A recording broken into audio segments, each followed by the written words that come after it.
Hello everyone and welcome to today's session.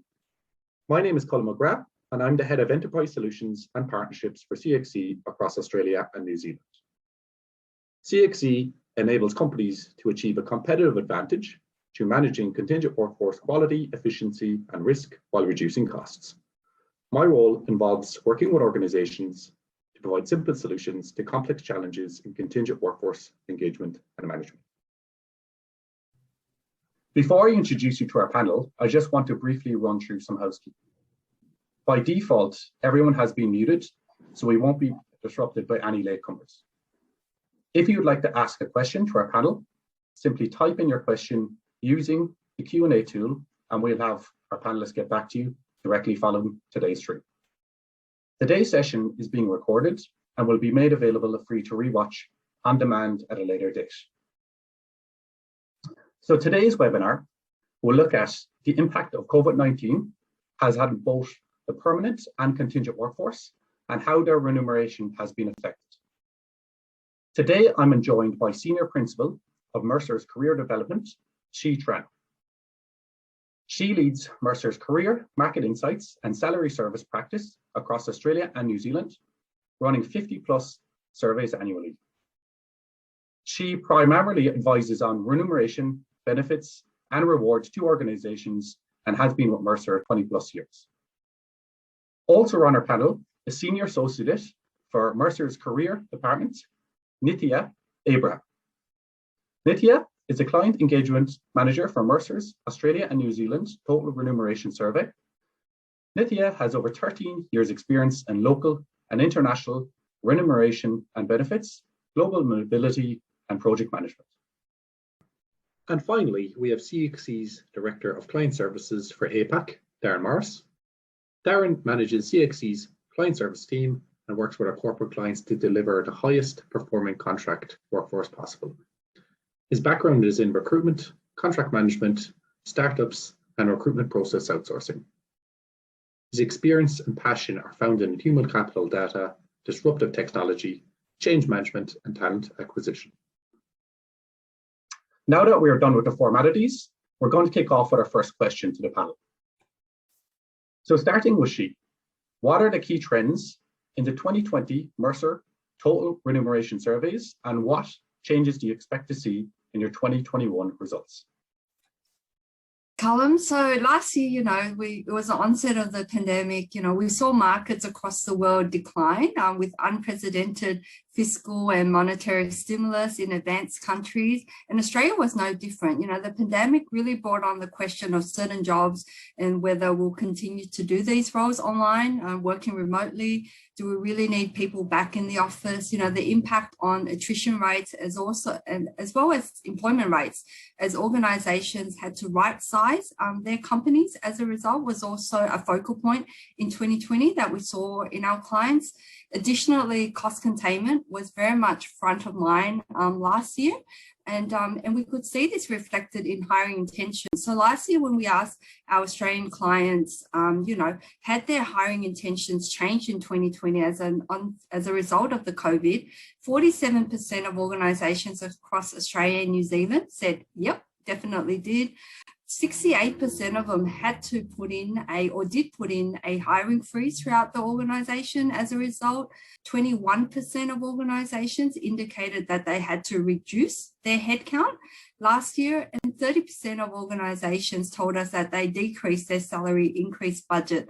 In addition to that, we know that salary freezes was also happening quite strongly across the market, and short-term pay cuts as well as reduction, as well as having employees stand down for a short period of time was also happening. So, there was quite a lot going on. We did, however, see hot jobs, or what we call jobs passing on high salary increases through the pandemic last year. And they were particularly around digital marketing roles as well as IT security roles, passing on those large increases. Now, this year, we are seeing organizations positioning for growth, rebounding, very optimistic. And the focus over the last few months, besides, organized structure and design and really looking into that is definitely around the hiring and talent crunches given the border closures. In fact, 67% of Australian employees are having difficulty filling jobs this year. And this is quoted from the Manpower Group 2021 Talent Shortage Survey. We're seeing companies hiring more in 2021, but definitely still not at the pre-pandemic levels of 2019. So it's good to note that. 2 in 3 companies across Asia Pacific are also implementing or actively looking into, the long-term flexible working strategy, whilst mental health and wellness is definitely front of mind in Australian companies right now, given the current restrictions and lockdowns in many states. Having said that, though, we are still anticipating that digital roles, in particular around marketing and IT security, as well as data analytics and data science roles, will continue to be hot jobs in 2021 with pay premiums being passed on. So Darren, how does this compare to the key trends observed in CXC's contingent workforce salary benchmark report?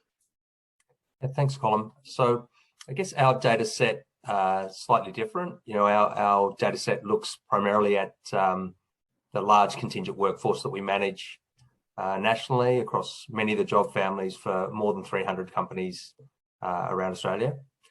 So it gives us kind of unique data set, which not only looks at kind of pay rates, but also the contract lengths, the hiring volumes, the extension ratio. So kind of what's driving, kind of pay rates and demand. Our workforce data from the benchmark reports show that there's many similar trends. The contingent workforce as such is seen as a more flexible workforce, and so I guess early stages of the pandemic, around late March, early April, leading into Easter, many of the organisations quickly identified that there were going to be some impacts to border closures and remote working, these sorts of things. So we saw a significant implementation of end dates and the massive reduction in extensions. So, where we would typically see contractors extending at somewhere like 65, 55%, that was halved overnight. And so we saw a rapid decline. So something not quite as badly felt as perhaps in retail or in some of those sectors, but not far behind.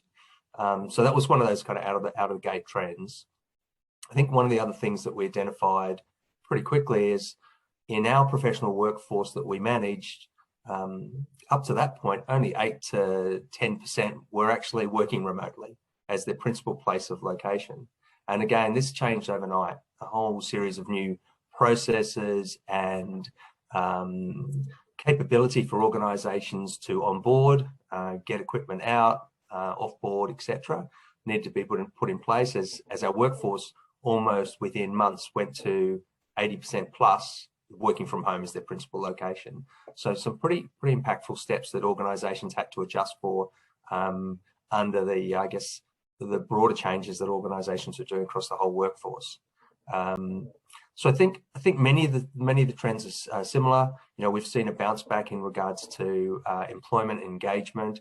I think in this particular case, this V bounce as they talk about, we've seen that, but the contingent workforce is tracked behind the permanent workforce in regards to employment opportunities and contracting opportunities. Probably not a great surprise when many organisations look to fill permanent roles in advance of understanding what the contingent workforce looks like.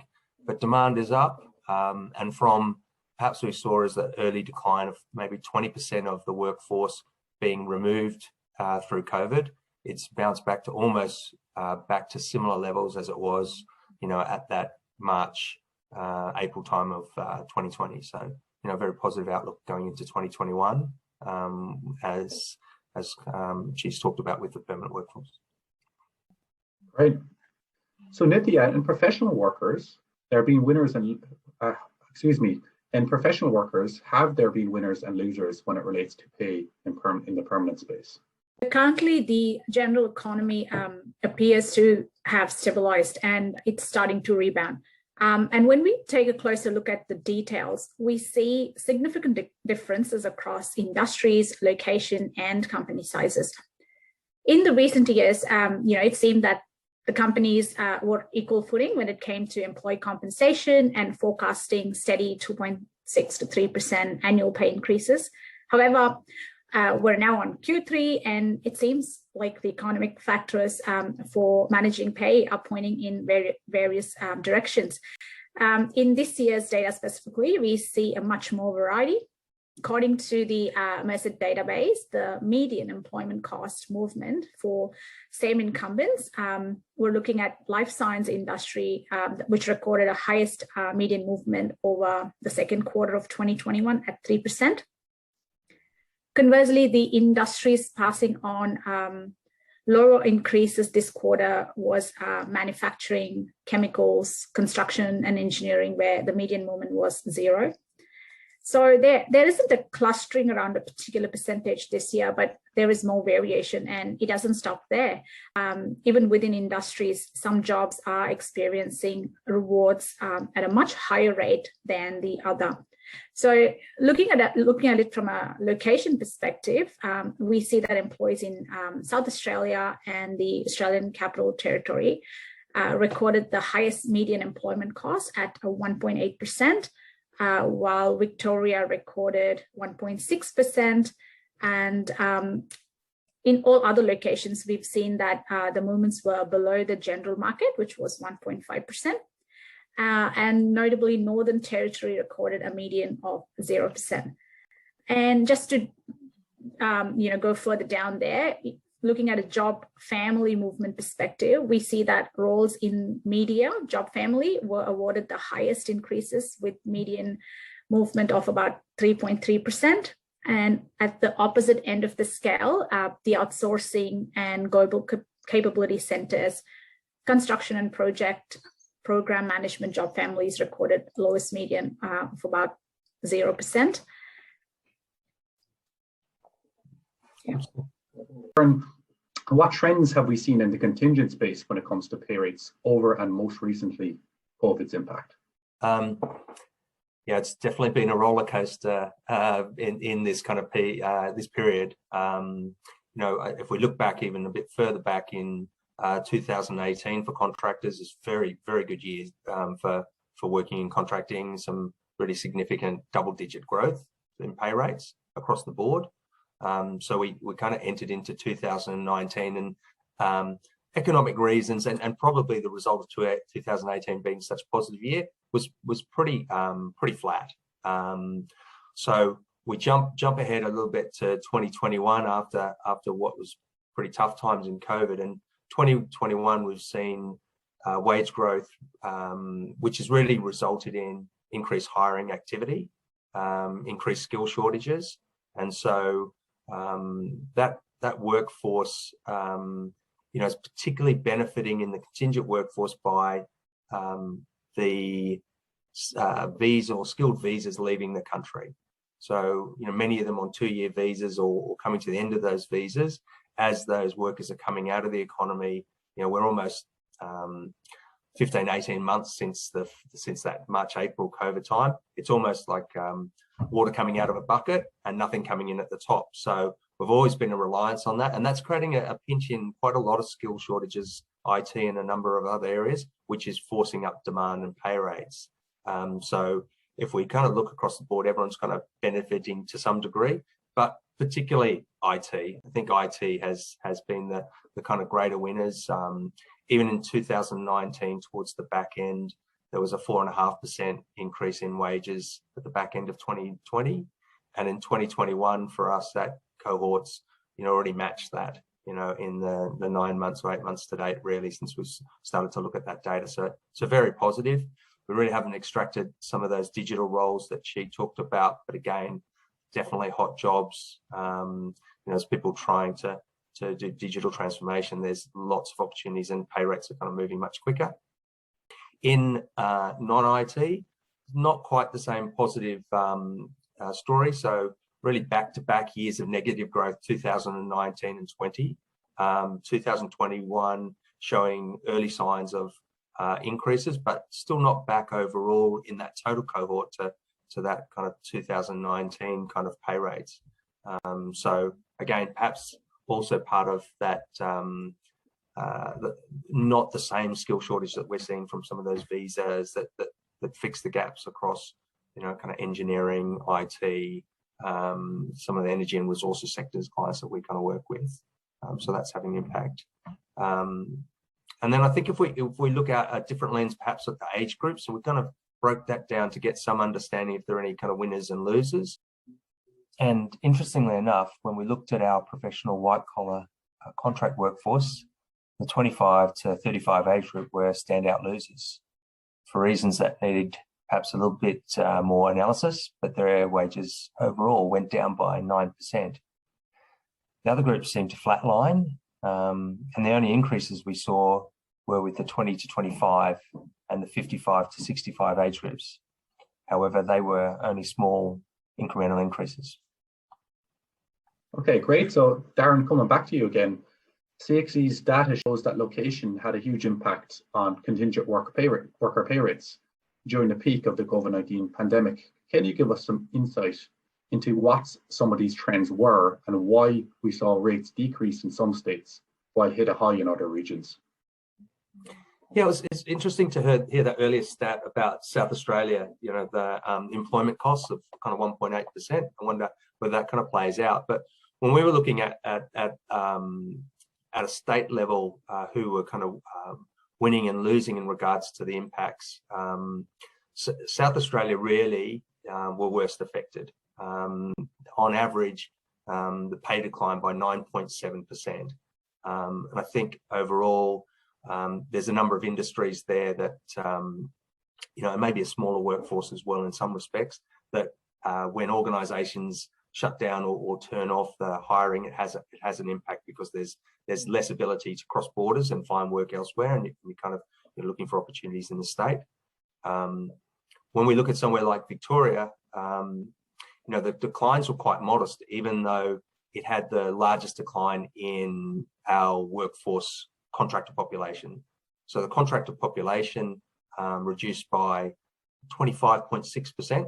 So a very large decline in our workforce numbers at the time, but very minimal decline in actual pay. So I think what we were experiencing or seeing in that particular case is the workers that were being retained and paid at kind of the market rate, difficult skills to replace, difficult to onboard workers at that time. And so the people that they stuck with in some respects, they looked after in regards to pay rather than seeing those opportunities going to go. And hiring had decreased as well. So, kind of our population, the pay rates tend to stay rather than, any movement being made. Additionally to that, ACT. So ACT bucked the trend in regards to their pay rates, and they saw double-digit rises in that time. Again, I think we saw support from the government. There's always niche skills. Sometimes security clearance is hard to find skills. So, there's always been a challenge finding workers in that state on particular projects. And those projects continue to go, maybe supported somewhat by the economy. And then I think lastly, WA. So they benefited most coming kind of out of COVID. We saw increases 16.2% is the figure. The ABS kind of indicated that WA has kind of benefit from obviously the mining sector, improvement of the mining sector in general, and then the lack of dependency on the services industry, and the extended periods of eased restrictions. And I think that's also plays a big part in different states' opportunities in regards to what sort of restrictions have been imposed during that time. So yeah, overall the East Coast was pretty flat, and but yeah, definitely on that sort of sentiment we see throughout all of these trends, and I guess we're pointing them out. There's definitely winners and losers, and certainly being in the right job in the right place, the pandemic could turn out to be a very positive experience for you in regards to seeing your pay and opportunity kind of rise. Thanks, Darren. And so What impact did location have on permanent pay rates? And what do you expect to see over the next 12 months as the pandemic plays out? Thanks, Colin. So, there's definitely synergies there when it comes to Australian Capital Territory, or ACT, as Aaron pointed there, with contractor workers. But the surprising was South Australia, and Nithya called this out earlier as well. So for us, and from a salary increase perspective, the top two were South Australia and ACT. So glad there's, some synergies there in terms of ACT, followed closely by Victoria for us, that we could see in the full-time pay database, and Northern Territory being the lowest for us with that flat 0% movement. Really, when it comes to pay rates and location, for permanent employees, what we know is that, our clients don't really have a rewards policy differentiation when it comes to location. So what I mean by that is, HR manager pay in Sydney versus Melbourne versus there's no really set policy to differentiate pay rates in that regards. But we do monitor and try to see if there's trends, but from a standing out point in hiring intentions and whatnot, there's no differentiation. Having said that, though, certain roles, specialized roles, or what we call industry specific roles, or certain sectors, say for example when it comes to Western Australia and the mining industry, there may be higher pay rates, attraction for those employees in particular to that niche, because of the talent pool scarcity, but also the demand. So you can see pay distinctions there. But overall, when it comes to, full-time employees and pay across location, there's really, from a rewards policies perspective, it's one policy for employees within the firm. In terms of the outlook, though, for the next 12 months, we are feeling very optimistic, even though, current situation right now, most states are in lockdowns and restrictions and whatnot. The outlook in organisations are very much optimistic. We are forecasting, our clients are telling us, their 2022 salary increase has them passing on salary increases for 100% of their employees. So every employee is being flagged right now for a salary increase, which is really encouraging. The forecast number that they're telling us right now is 2.6% across the firm at the medium, and this is getting back to pre-pandemic numbers where we were hovering around that 2.5%, sometimes 2.8, depending on the industry. But it's a healthy number that's hitting that pre-pandemic. So really optimistic out there on that front. Thanks, Chi. Some really positive news there. Yeah, definitely, Chi. I think I'll make sure our CEO Ingrid gets a copy of that report. I'm sure she'll be happy to, or not maybe as happy as Colin might to see it, but yeah, it's definitely one that I think individuals and companies will be happy to see circulate out to kind of the executive teams. No, definitely. I'm hoping our CEO also listens in on this as well. Thank you. So Darren, according to our data, contractor rates bounced back quickly in the last 2 quarters of 2020, following the peak of the COVID-19 pandemic between February and July, ending 2020 higher than at the start of it. Can you talk us through the cause and effect of these quarter-on-quarter trends? Yeah, we've kind of covered some of these things, so I might take a little bit of a broader brush on it. But as I talked about this roller coaster, what we saw at the first quarter of 2020 was actually, coming into early March, a really positive intent in 2020. Hiring was up, pay rates are up, volumes are up. It was starting a very positive note. And what we saw across the job families was an increase of 10% overall. That was kind of the initial kind of pay rate increases. And as I said, 2019 had been a little bit flat compared to 2018. So we're kind of seeing that kind of up year. But as I spoke to earlier, we kind of hit the brakes really quickly and went into kind of free fall by the time we got to Easter. And there was it's interesting seeing the second wave of this pandemic, the different response. I would be harsh to my clients to say kind of panic response, but there was definitely uncertainty. What did it mean? And we saw some pretty quick reactions to ensure the health of companies and to ensure probably the permanent workforce as well, as the casual workforce is often project-based and flexible. It's there for that reason. So, you know, we kind of all automatically we turned around from that very positive to kind of very low intent of kind of hiring. And at that time, therefore, there's a significant decline in new roles. So we're kind of coming into that next period where 50% of vacancies or higher, you know, had disappeared. Time to hire, you know, had slowed right down. A lot more conviction in hiring, which hadn't been there. If you found the right person, you actually were onboarding them pretty quickly. But there was more people out there looking at things too.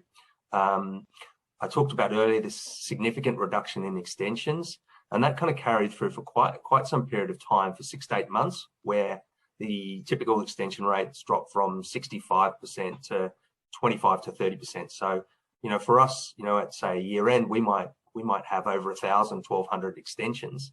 So in the past, you know, the majority of those people actually stay on to their current job, but we turned to the opposite of the majority of those actually were leaving at the end of the financial year. So there's a big outlet of workers at the end of that 30th of June period. And subsequently, there was a lot less hiring opportunities because, you know, there was a lot less down. So we're kind of seeing this double impact by about June or July. And notably around that sort of time of Q2, wages went backwards about 3.5% immediately. So when people were coming into the market, there was you know, this opportunity that organisers were doing to kind of, you know, have a more competitive recruitment process, and wages were going down to some degree. But like in all things, there's always kind of positive kind of areas of the market.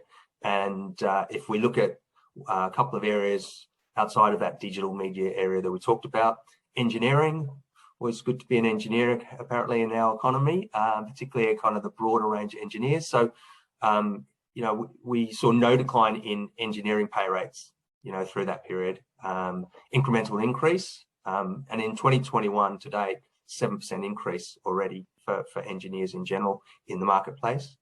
Another area which we found really interesting, which probably surprised us, and you talked about the contact center, that kind of customer service kind of area earlier, little growth. What we saw was a kind of real V effect, or N effect perhaps. So initially, outlet of those workers into the economy, followed by COVID hitting areas such as India and Philippines, and a number of areas where, you know, large areas of our contact center offshoring is placed.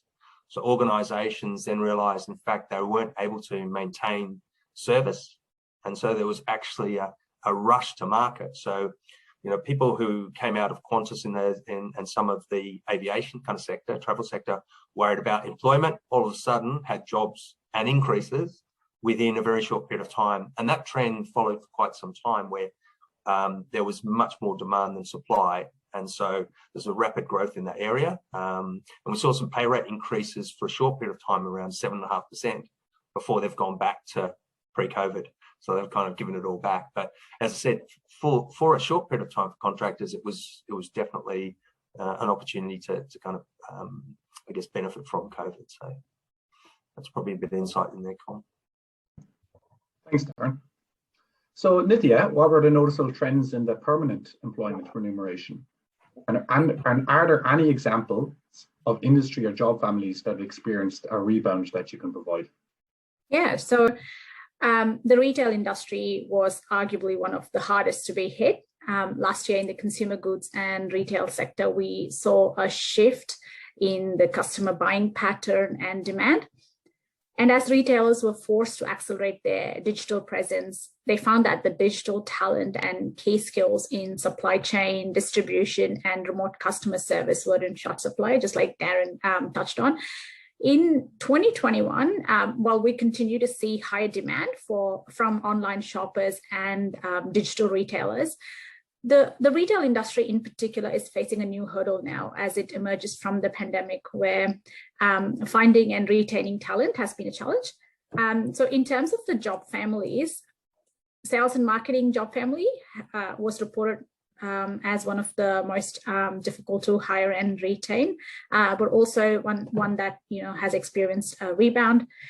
Sales being the key driver is definitely more critical for organizations, especially to bounce back after the pandemic. And as Darren mentioned, engineering and science also made the cut. IT, data analytics were some of the other critical functions that we noted as well. And they are also among the job families that are finding it hard to hire and retain staff in that category. Some organizations also reported offering premiums or retention bonuses to keep their employees or to attract new talent in these industries and job families. Great. And looping back to you again, did you identify salary impacts such as a 10 to 20% reduction last year? And has there been any advantage or disadvantage to these companies that went through a pay reduction? Thanks, Colin. So yes, according to our survey conducted last year in terms of salary cuts, and when we look at the implication of the pandemic on salary reductions for employees, close to 50% of the companies in Australia reported that they were undecided for 2021. And while the COVID recession was one of the hardest economic shocks, the economy recovered quicker than anticipated. And with lower employment rates in the past few months, there are no significant advantage or disadvantage as such. But what was encouraging to see was that nearly 97% of the companies that implemented any form of salary cuts, salary reductions back in 2020, had done that as a temporary measure to save cost or to ensure that their employees kept the jobs. However, most of them have in fact rolled it back in after a few months. So clearly it wasn't a longer term thing, but it was more just for that particular time period. In 2020, we had about 64% of the organizations that reported that they would be implementing salary increase freeze. However, again, with the economy growing stronger this year, only 8% of the organizations have reported a salary freeze. So that's a big difference from a 64% to 8%. And as Chi mentioned earlier, 97% of the employees are receiving a salary increase this year, and 100% employees are forecasted to receive an increase next year. So, yeah. Good news. So, Darren, how does this compare to what we've seen in the contingent space? Yeah, it's slightly different. And I think this is one of the areas where we see companies view the workforce differently. So this idea of individuals in the company looking at, maybe some of that is looking at the longer term nature of it, or their ongoing relationship in the company, or maybe it's employment law as well plays a part in it. So very few companies enforced any pay cuts for their contingent workforce. So there's no 5, 10, 20% reductions in pay. And for the most part, very few reduced hours. So there was a little bit of maybe voluntary hours, but most part it was pretty cut or dry. You kind of got downsized. It was almost like a kind of 80s styles recession. You kind of had a job or you didn't have a job quite quickly in contingent labour, and that's how they managed the cost. So I think we can't see who's better or worse off, but in that area. But where we are seeing organisations benefit is how they may have approached that. So some organisations took the opportunity to look at that workforce and they converted them to permanent employment. So the opportunity to offer them employment at that time, which with less certainty in the workforce, a higher proportion of people offered permanent work took it, because in often way in contingent, they don't do that. So there was that conversion, particularly areas where it's difficult to find skills, was that opportunity. I think the other is, those that minimise the downsizing and that retained people and kept some of the project going to a degree because they were digital projects or whatever, and they knew that there was a longer term benefit. They've really taken advantage of a tougher market to recruit. So there's a cost to release staff and then go back and hire. There's a movement up in wages or pay rates, and there's certain loyalty, I think, that goes with people when they know that their ex-colleagues or friends are being let go in similar sort of roles, that their organisation keeps them. So, it's probably a bit early to tell how that plays out, but we definitely see it already playing out with organisations having less roles to fill in what is being a really difficult position. We know of organisations got 150, 200 plus roles open and very slow time to hire. So yeah, it's definitely there's been some winners in that case, and as I said, it was March, April 2020. It was very hard. Most of us thought the worst, really. So it was expected the outcomes that we saw. Thanks, Darren. So we're getting close to the end of today's session, but before we close off, I'd like to ask both parties what we could expect to see from upcoming surveys and reports. So Shi, let's start with you. What do we expect to see in the 2021 Mercer Total Remuneration surveys?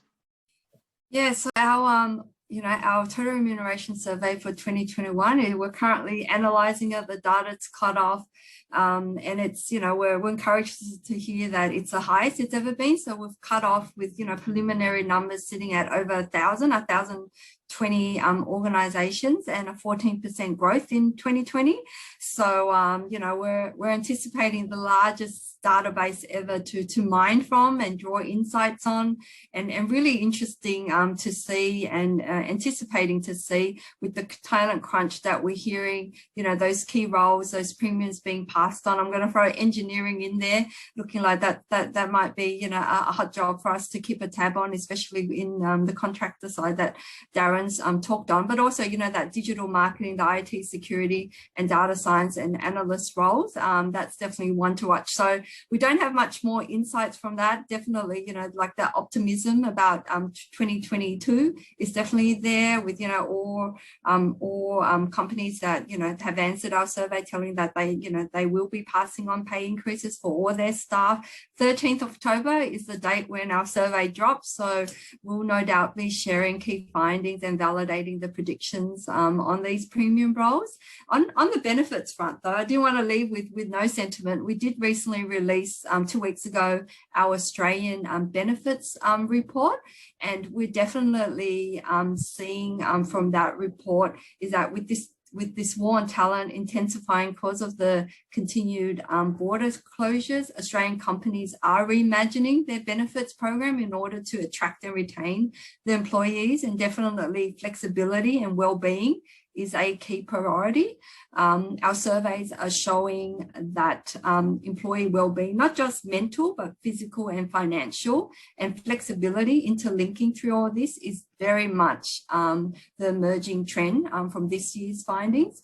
What we know is that, the pandemic is accelerating the way in which employees are responding to mental health and the need to respond to mental health in their people. And we know that flexibility can help reduce those workplace stresses and boost mental well-being, as well as encourage productivity. So it's not surprising to us that we are seeing the organisations prioritising their flexible working arrangements as number one, and it's going to be integral in terms of that employee experience and that stickiness in order to retain and attract the employees. In fact, our 2021 report shows that 76% of organisations now have a formal strategy in place to support flexible working arrangements. So you really much need to have that embedded nowadays, and the onset of COVID has definitely pushed that very much forward for us. Thanks, Shi. It's good to see an optimistic outlook. And Darren, what upcoming insights can we expect to see from CXC? Yeah, so I guess for us, our data insights are kind of live, and we're kind of getting that real-time kind of view of what's happening, and perhaps we miss out, unlike Mercer, on that sentiment or what's happening in the future, because it's not necessarily what we're asking to see. We're mining that data and can see what today is different from yesterday or last year, which is what our clients really benefit from. Over the last year, we've kind of worked heavily on introducing human capital metrics to our clients. So in the past, pay rate benchmarking and some of the things I've talked about, spend, hiring volumes, those sort of things, very traditional. But we started to drill into some of the things that would be more comparable with the permanent employees, so they can look at a bit more of a like-for-like comparison to what's happening in the contingent world or contingent workforce. And so some of those examples are sort of around retention and turnover. We've looked at, and so just looking at where we are now. So this year we're tracking at about 88% of workers completing assignments. And that's back to where we were in that pre-COVID rate. So we've kind of returned, we've bounced back as probably what you would expect. What we based on some of the sentiment that we get from our offboarding surveys, we expect that to kind of hold. So we don't see, even though there is a talent shortage, we don't expect contractors to leave their assignments in the middle of the assignments, or right now they're certainly not being ended early by clients. So we think that we've kind of got that return to kind of previous numbers, and that's going to hold going forward this year. Another area is around recruitment and redeployment. And if I focus in on the direct sourcing, we kind of saw some quite high numbers as we were, going through COVID. We see organisations who were recruiting, they turned their permanent talent functions maybe into recruiting and contingent labour. And agency usage really had tailed off quite significantly. So organisations hiring at 90% plus was very much the theme. Those rates have started to drop, as you'd expect. It gets tougher, and there's a lot of permanent recruitment on. So already in Q1, it's dropped 10%, and I'd expect that that's going to continue. Maybe it'll hold down in there at a lower number, but again, the workload, I think, for many of those talent acquisition teams, it's harder, and also there's more of it. So, and it's hard to find people who were let go in that period too, because a lot of talent acquisition recruitment functions let go, or recruitment companies let go of people because there was very little work. I guess lastly, in that kind of metric set, performance metrics. So we capture kind of sentiment scores as people start onboarding, go through their contracts, hiring manager ratings, workforce experience kind of ratings. And at this point, it's probably a bit too early to tell to see whether organisations are having to make any compromise in regards to recruiting lesser skills, or whether the traditional way of people extending to such a high ratio may be challenged because there are more opportunities. So people may not extend to the same ratios that we've done in the past. So we'll kind of be tracking that going forward. And I think to reiterate kind of Chi's kind of comments, remote working, or the way that work is kind of here to stay. We're not going back to where we were. Sorry, we're going to go forward, and most organisations and people working have enjoyed that change. So general sentiment of that for us, that 80 to 80%, I think we were at before we went back into lockdown, were working in a kind of hybrid type environment, and that's probably where we think there's going to be one of the big changes. And just also touching on the employee experience, mental health kind of areas where there's been a lot more work with people working remotely in that area. We've seen that ourselves in what we've been doing in the contingent workforce. And that's also now really flowing into other benefits. So we're releasing some more benefits programs and trying to also look at this access to pay. So I think one of the trends we're going to see over the next 12 months is, contract workers as part of that, being able to access their pay more quickly than actually the kind of traditional kind of payday cycles that kind of offer as organisations are able to kind of tap into releasing pay as you've worked. So I think, overall, whilst it's a pretty tough period for the contingent workers, and I think a very tough, April to July, August kind of time, I think it's, for most of them bounce back to, positive territory and some real benefits as an outcome in regards to their working arrangements and increased access to benefits. So, fingers crossed we continue into 21, and 22 we'll get a pay rise, and we'll move on to the years ahead. So it's been a very insightful session for me. So thank you, guys. Darren, and that's where we'll close it off today. So I'd like to thank She, Nithya, Darren on a great session and for taking time out of your busy schedules to join us today. If you submitted a question to our panel, which wasn't addressed during the session, we'll personally get back to you as soon as possible. A copy of the webinar will be sent to you in the coming days, so feel free to share it with any of your colleagues who you think might benefit. And the contact details for our panelists, plus mine, are up on the screen now. Feel free to get in touch with us. We'd love to hear from you. Thanks again for joining us today. Right. Thank you, guys. Thank you. Thanks, Colin. Thanks.